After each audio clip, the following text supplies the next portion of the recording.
Office of the Medical Examiner, Beatsville. Dr. Jack Handman is speaking. How can I help you? Good evening, this is Kate Brooks. I'm not sure if you remember me. A few weeks ago, we talked about an article I'm working on. It's about your wife. I dropped by last Friday to speak to you, but you weren't working at the time. I asked the security guard to pass on a note for me. I would like us to discuss the topic of... I thought I had made it painfully obvious for the last time. No! Please don't call me again and stop inquiring about my wife. Damn journalists. They don't let me work. God damn it. I'm not in the best frame of mind to record a lecture for my students now. I'm feeling completely broken. Where did I leave my meds this time?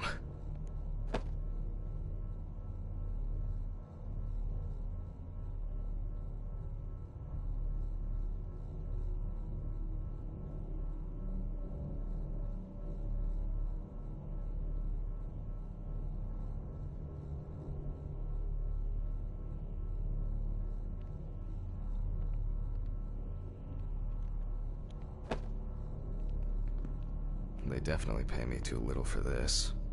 Stephen didn't clean up after himself again. Awful. It would be good to finally repair the coffee machine.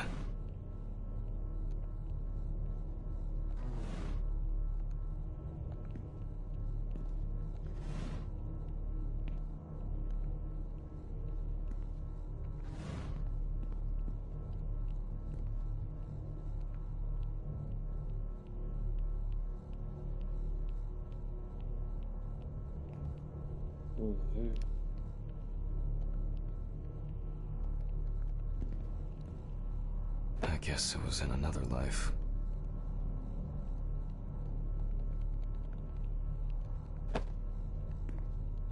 Wednesday. It's not my favorite day, although it's certainly better than Monday.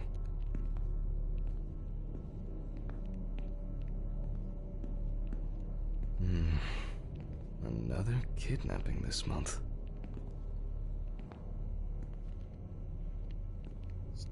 He's way off for me, I don't know.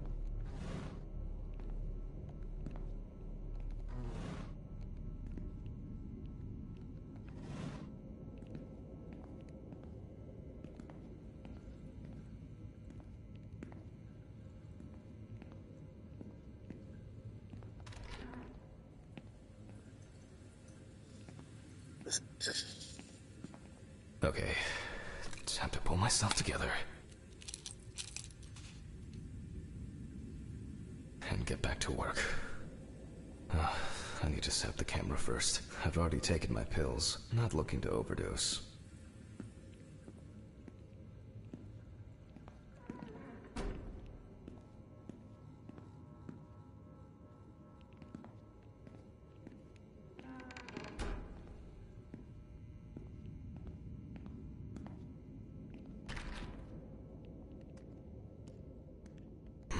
Now remember, Jack, don't forget to hit the record button this time. I don't see any need to mess with the electrics. They are flaky enough as it is.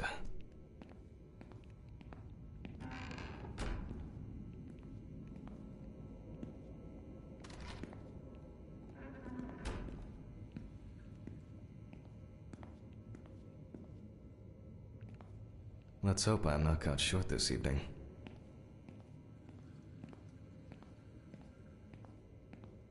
But the word is, the lab will be open tomorrow.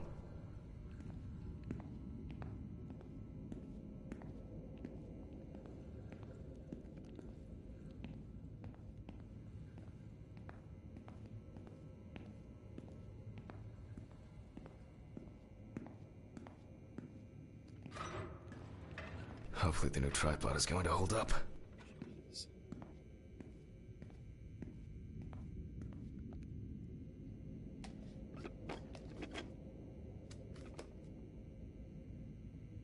Now, I just have to get everything in frame.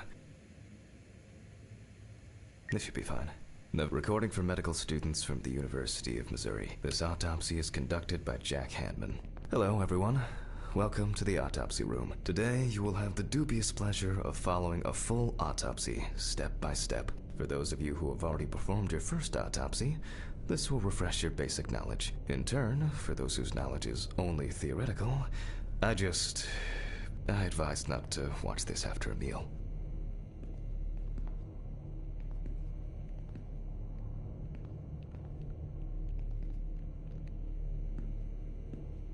Let's try for it. Let's start. Always wear an apron, mask, and gloves. Goggles are a must when the job is splashy, and in case of sharp accidents, it's worth having disinfectants at hand. It's true that you won't get ptomaine poisoning straight away, but if your liver or kidney aren't doing well, you may end up with diarrhea. Let's start.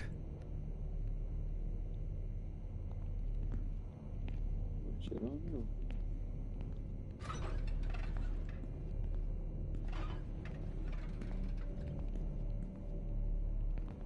Oh, I got my shit on. Let's start.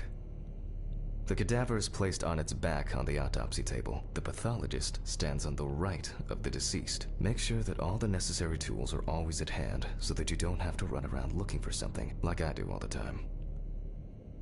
In the process of revealing and securing forensic evidence, it is difficult not to interfere with the original condition of the deceased. Written and photographic documentation plays a vital role throughout the entire examination process. During your research, be patient, inquisitive, but above all, attentive to detail. Many entries are visible at first glance, but sometimes they can be cover for more interesting stories. And lastly, remember that nothing teaches you self-narration like working with the dead. So get used to that fact soon. Everyone will think you're talking to yourself. Now, onto the police folder. That will contain all sorts of pertinent information as to who the deceased might be and what potentially happened to them. So, let's take a closer look, shall we? Some of my previous cases, a reminder of more prosperous times. I wasn't sure it would amount to anything, but the World Wide Web has been a blessing for speeding up my work. Where's the file?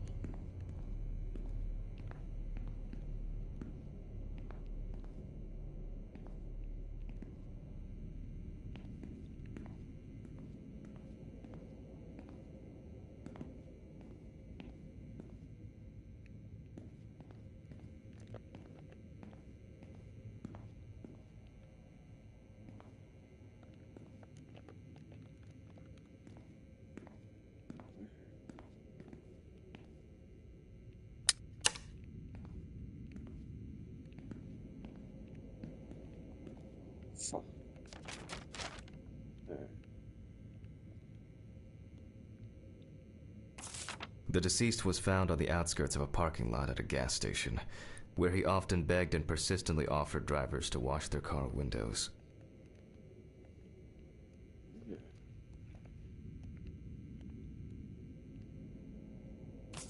The deceased's name is Tobias Chambers, locally known as Old Toby. Homeless and unemployed for at least a couple of years.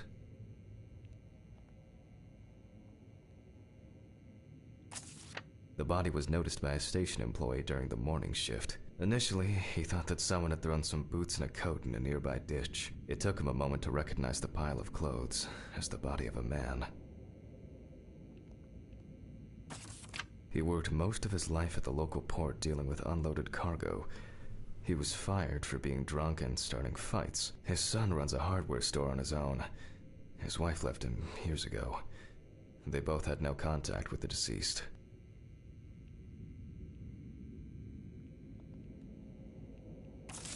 Signs of libation were found around the body. Empty bottles, traces of an inept attempt to start a fire, and a scattered makeshift blanket.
That's it.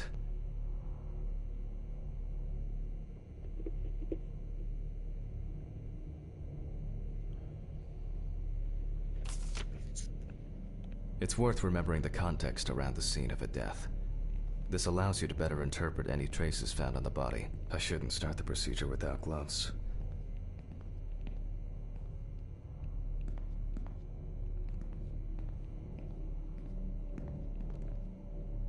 Now it's our turn to take some pictures for our files. If I can just remember where I left the camera.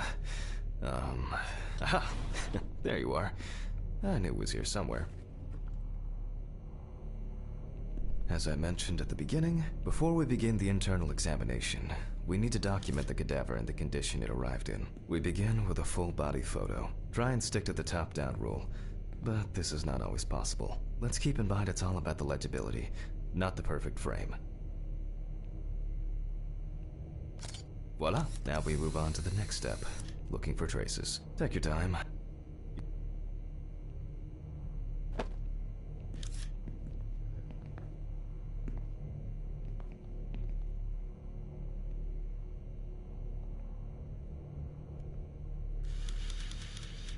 That's something interesting. It will be necessary to check whether this injury was severe enough to cause damage to the brain.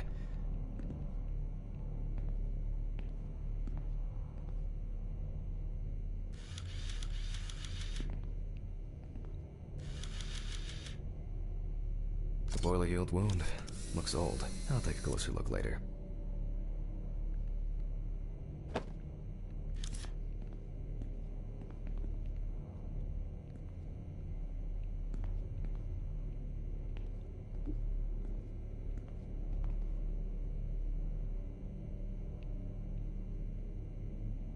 Some wounds in the feet and signs of frostbite, probably because the subject's shoes were too small.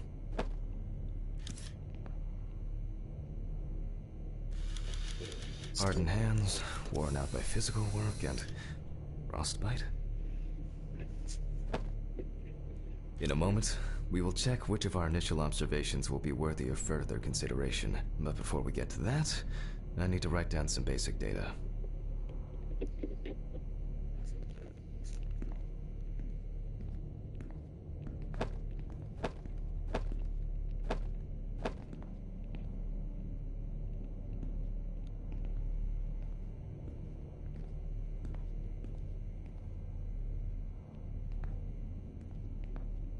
Scalpel, scissors, syringe, magnifying glass, knife. I guess I forgot to clean the knife.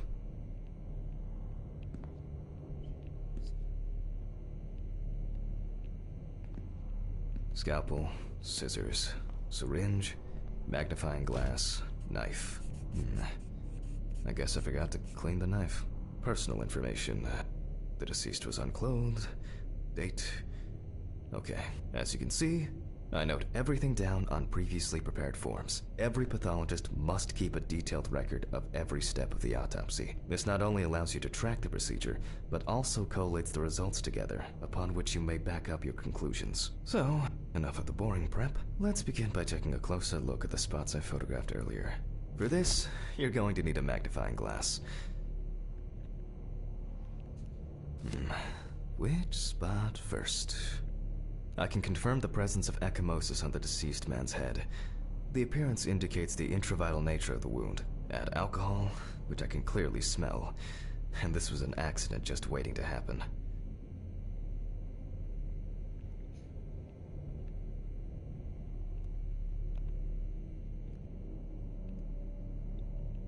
It looks like a burn mark, no doubt painful, but it's not pertinent for this case. Here we can see frostbite on the fingertips. We can tell by the characteristic skin color.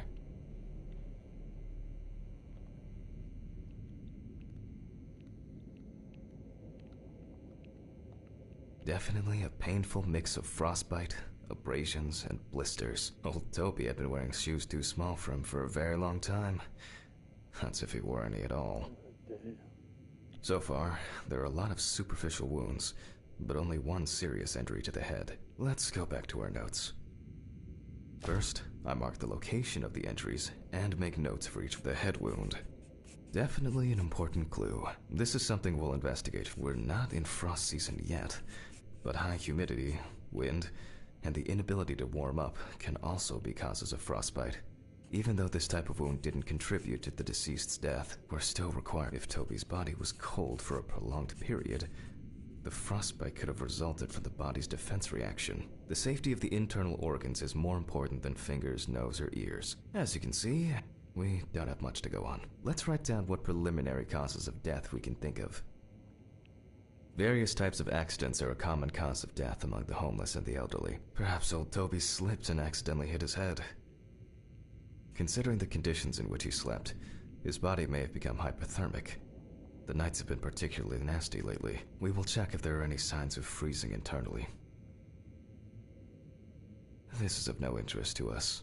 Since the deceased clearly smelled of alcohol, I'll add alcohol poisoning to our list.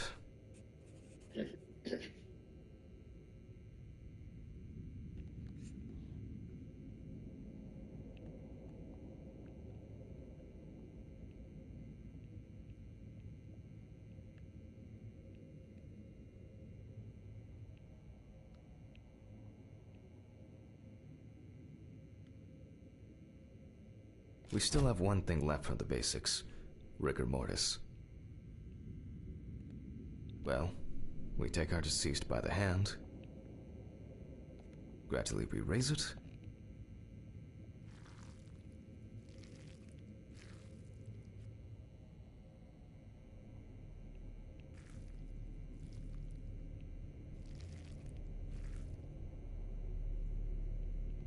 now let it go. As you can see, the hand falls loose. What's the conclusion? Death must have occurred more than 72 hours ago. The police information appears correct.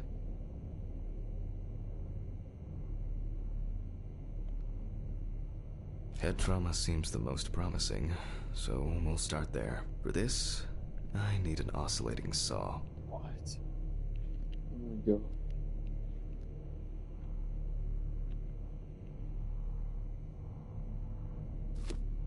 The cut is made from ear to ear.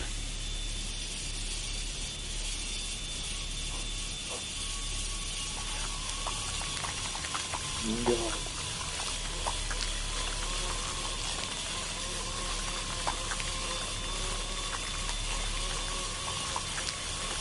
After which, we remove the skin and the top of the skull. After the basic examination, we can see that the brain's cerebral gyri in both hemispheres are symmetric. The brain looks good. Let's take a cross-section. Some pathologists prefer to examine organs without removing them. However, for me, it's much more convenient to examine them on a board, which we'll do now.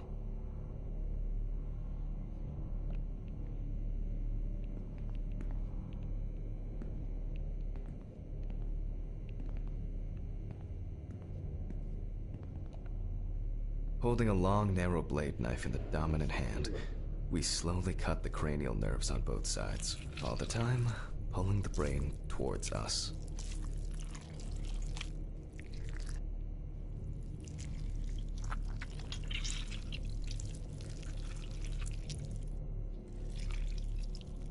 So far, so good. The hematoma seems to have had no effect on the brain. Hate it. We can rule the fatal accident out as well.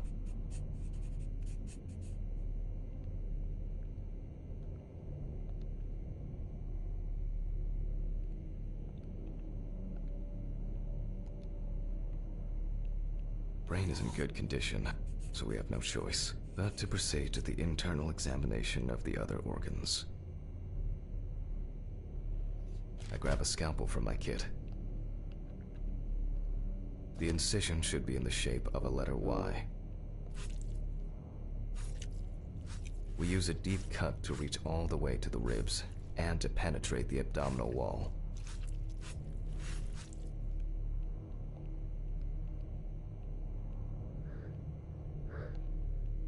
Feel weak.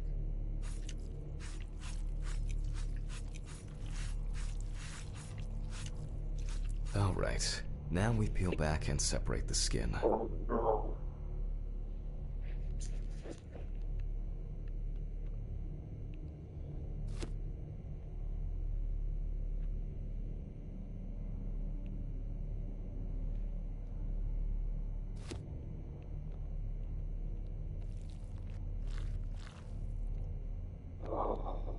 Oh, come on. It's so nasty.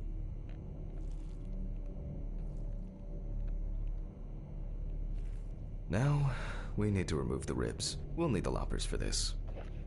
I need the what? No.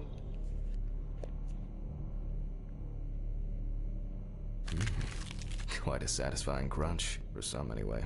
After removing the cartilage tissue, we instantly notice two things. Firstly, there is no congestion of the internal organs. This means that although the deceased was hypothermic, it didn't kill him. Secondly, the deceased smoked like a chimney. So, we should take a closer look at those lungs. We can see widespread black and tarry deposits. Despite the tragic condition of the lungs, they are not the cause of death. Alice smoked too. It didn't kill her, but... what was I talking about? Lungs. Yes. Advanced inflammation.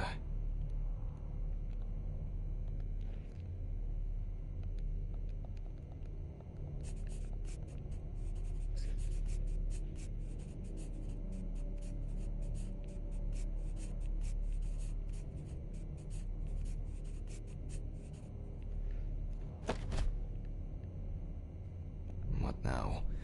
The syringe. Now's a good time to collect some samples, specifically 3. From the eye, the heart, and the bladder. Vitreous humor analysis is very useful in indicating long-term alcohol abuse.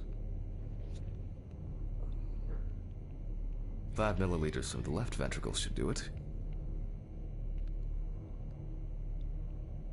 Now from the bladder, we draw about 10 milliliters of fluid. Now we take our samples to the centrifuge, but before I do that, I need to find my notebook. My dyscalculia means that I always double-check the settings. Please excuse me while I run and fetch it.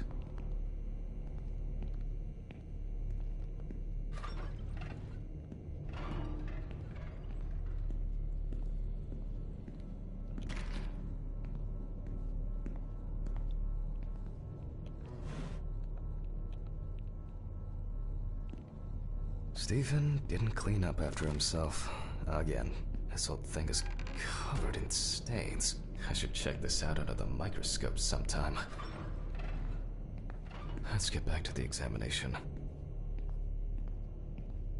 We put all of the samples into the rotor.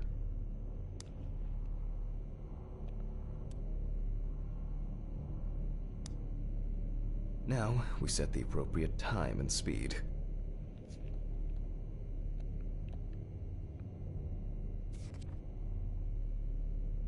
Minutes and settings.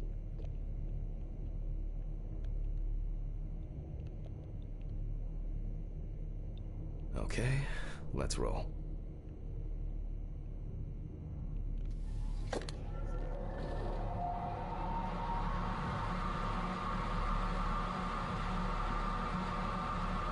Oh shit, the fuses again.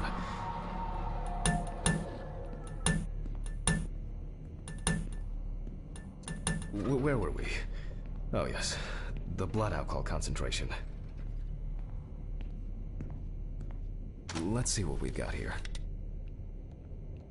Everything's separated as it should. Our lab is closed until tomorrow after the last, incident. However, considering that Toby's favorite eau de parfum appears to be ethanol, I'm guessing the results won't surprise me at all.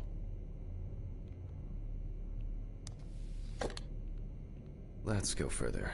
We will now focus on the cardiovascular system, specifically the heart. We remove the organ and examine it closely. We look for dark hypoxic areas, clots, or other elements that stand out as abnormal. At first glance, the heart looks fine. The pulmonary trunk and aorta seem to be in good condition. There are no pathological changes that would have contributed to Toby's death.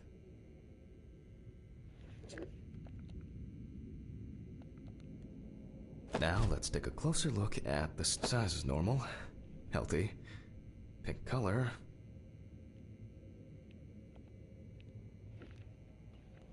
And as expected, the stomach has no major external damage. We must now cut it open and inspect inside. We will do it carefully so that its contents do not spill out. We open the stomach along the greater curvature, from the heart to the pyloric end. Oh, I already feel like there's something left inside. What did I heard on?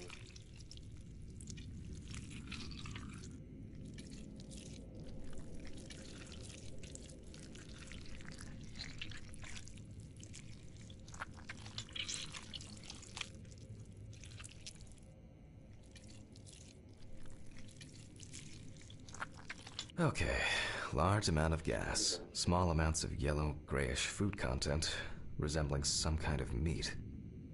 Either our deceased hadn't eaten in days, or the bulk of his stomach had already found a way out. Looks like I'll have to find the missing contents.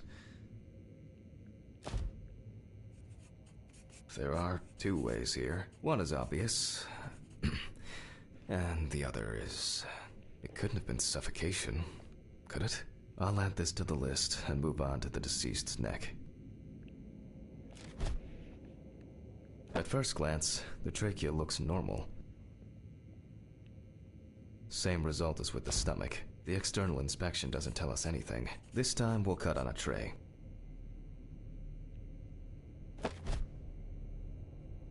While cutting such a small organ as the trachea, we must make a precise incision.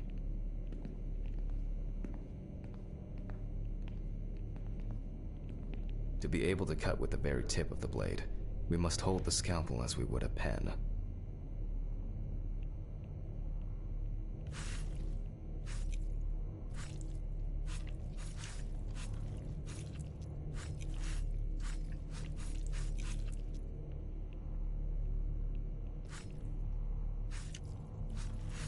And after careful examination and deduction, we've got it, a clogged trachea. It's time to summarize the whole thing.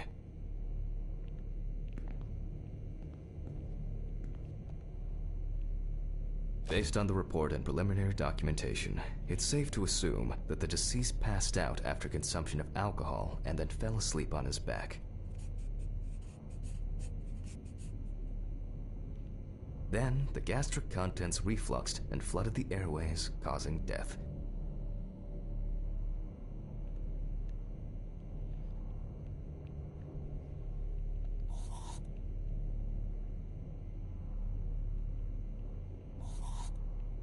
That's why we don't forget about the recovery position at dorm parties.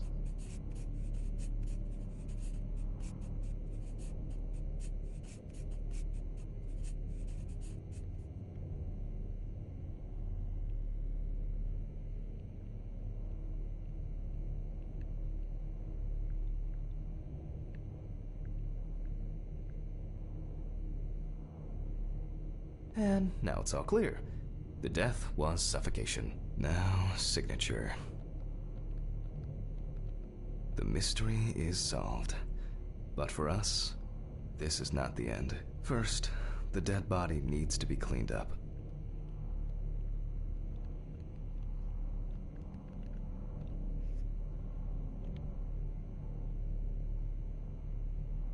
For this, we will need to close the body and grab the needle. First, we unroll the skin flaps. And then, we sew the deceased back up. I'm using the baseball stitch technique. This stitching method is very strong and quick to do.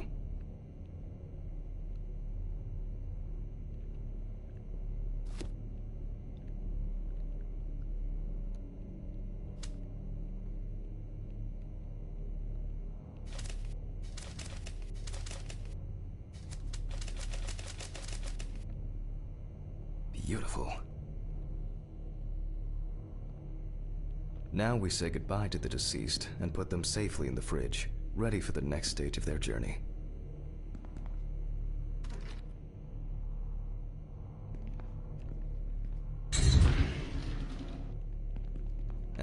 tired.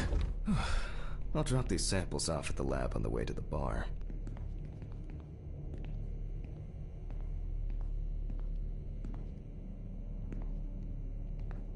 I wasn't sure it would amount to anything, but the World Wide Web has been a blessing for speeding up my work. I'll call Steven. I don't feel like drinking alone today.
Forgive me.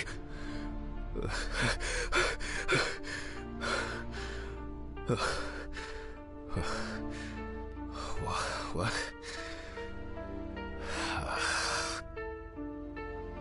Fuck. I should take my pills.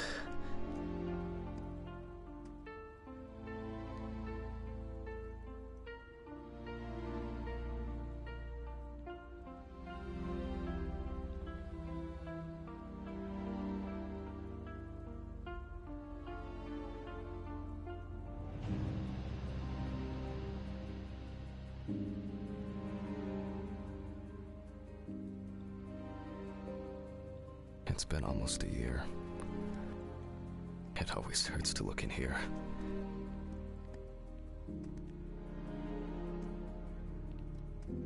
Time flies, and probably doesn't have to get up to work.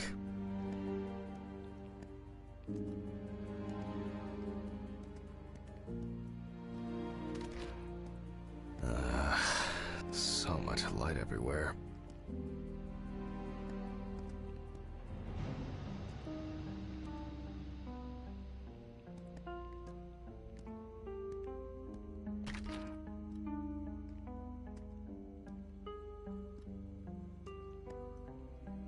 It's a shame these won't help with my hangover.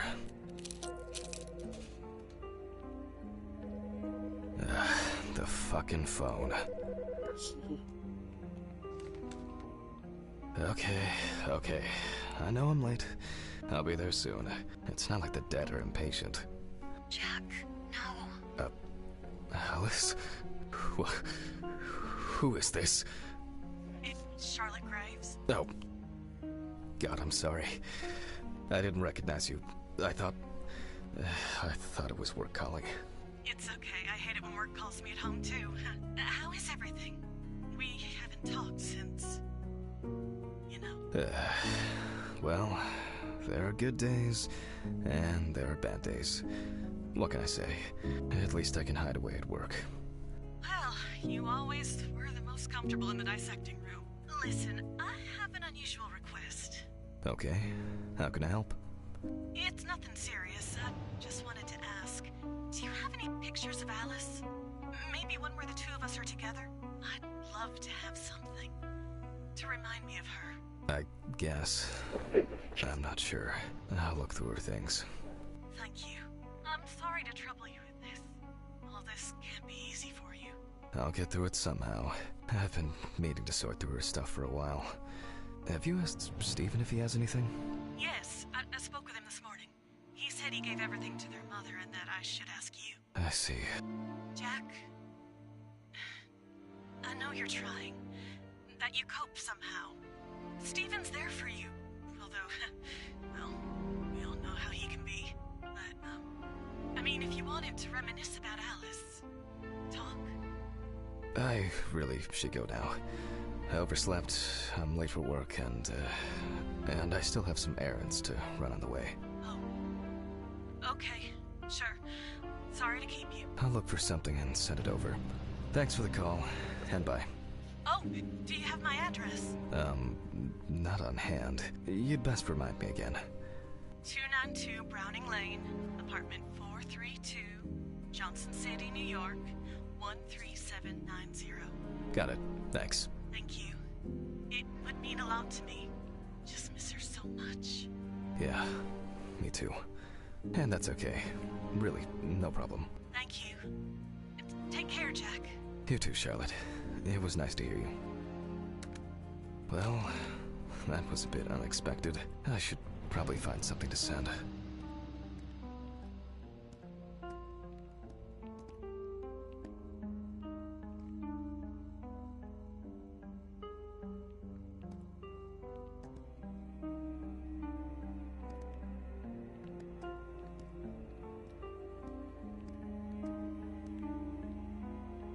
The remnants of last night's binge with Stephen. I'm not sure if it's still edible.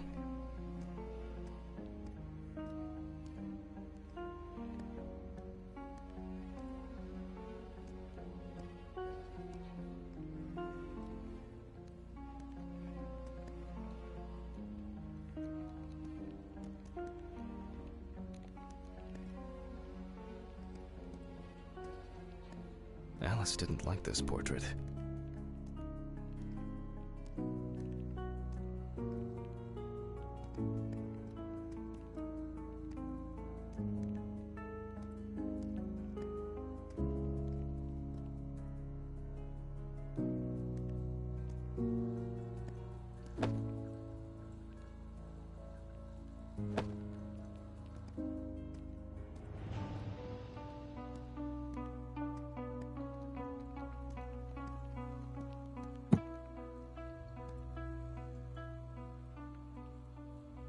It was a miracle that the coffee didn't wash off the writing.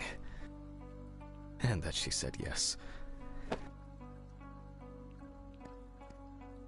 She got it for her first day of work, and she broke it the same day. She said it was for luck. She always believed she could change people for the better, even me. It's always good to have something for a rainy day.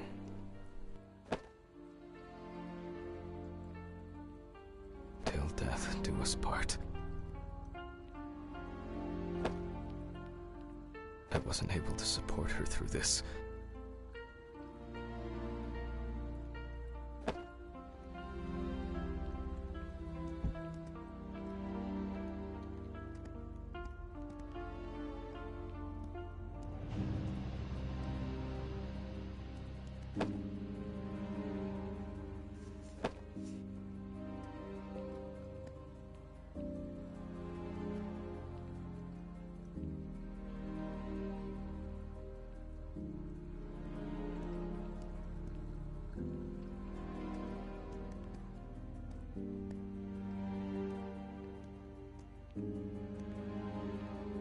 Menu for today: dinner in town and takeaway coffee.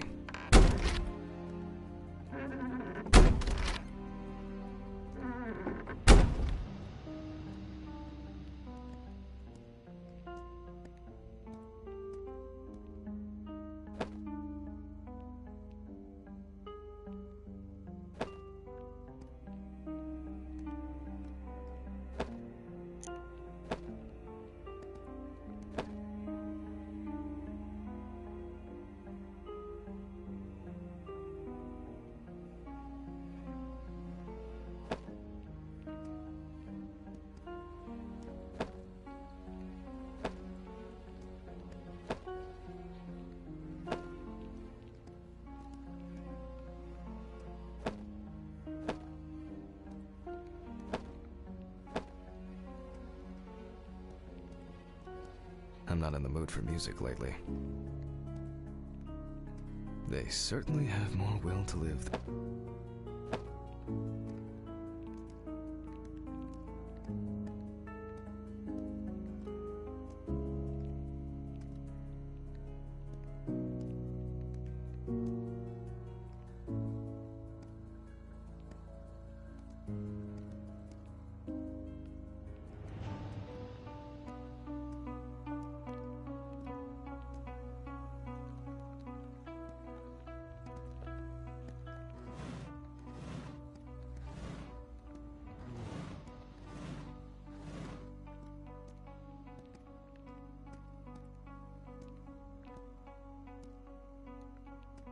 Time flies, and probably doesn't have to get up to work.